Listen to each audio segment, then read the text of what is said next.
Seorang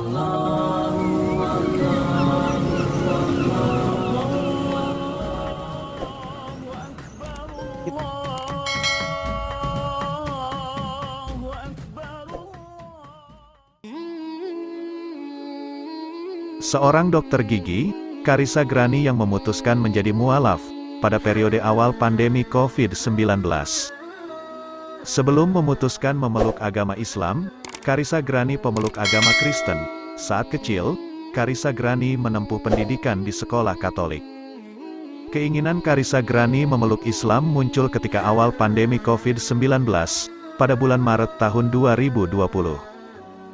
Saat itu, pemerintah menggalakkan protokol kesehatan seperti menggunakan masker, mencuci tangan dan tidak bersalaman.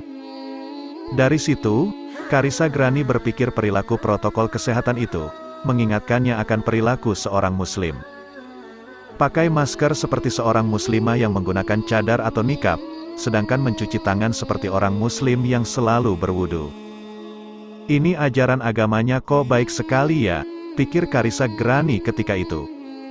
Lalu Carissa mulai mencari di internet seputar informasi mengenai manfaat wudhu, manfaat gerakan salat dan alasan muslimah memakai nikab. Sebagai seorang medis, Carissa Grani menganggap semua ajaran Islam itu secara ilmiah bisa dibuktikan. Gerakan salat kenapa harus begini, dan itu semua bisa dijelaskan secara medis, ucapnya. Mulai muncul pertentangan di batinnya, wanita yang mengambil gelar dokter giginya di Universitas Indonesia, dia pun merasa ada di persimpangan jalan. Di satu sisi ia masih harus menjalani ibadah Kristen, namun, di sisi lain ia sudah mulai tertarik dengan Islam.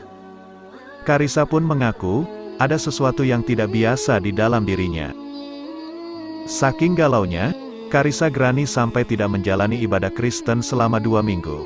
Padahal sebelumnya, Carissa termasuk Kristen yang taat dan tidak pernah meninggalkan ibadah. Di tengah kebimbangannya, Carissa Grani memutuskan bercerita ke teman kerjanya yang seorang muslim. Oleh temannya, Carissa diminta untuk datang ke Mualaf Center di Jakarta Barat. Di situ Carissa Grani bertemu Bunda Sri, dan Bunda Sri menjelaskan kepada Carissa tentang tauhid, tentang rukun Islam, dan tentang rukun iman. Sambil diceritakan itu, tidak terasa air mata saya mengalir terus, kata Carissa. Setelah memberi penjelasan, Bunda Sri menanyakan bagaimana selanjutnya. Carissa saat itu mengatakan masih ingin belajar dulu. Jika sudah yakin, baru Carissa akan masuk Islam. Dan Bunda Sri tidak mempermasalahkan itu. Ia hanya memberitahu Carissa bahwa jika Carissa belajar baca Al-Quran belum dihitung pahalanya karena belum bersyahadat. Carissa pun langsung ingin tahu apa isi syahadat. Bunda Sri menjelaskan bahwa syahadat adalah percaya bahwa Allah itu esa, dan percaya bahwa Nabi Muhammad adalah utusan Allah. Ternyata Carissa pun percaya dengan isi syahadat. Hari itu juga Carissa meminta untuk dibimbing membaca syahadat, dan akhirnya Bunda Sri membimbing Carissa mengucapkan 2 kalimat syahadat.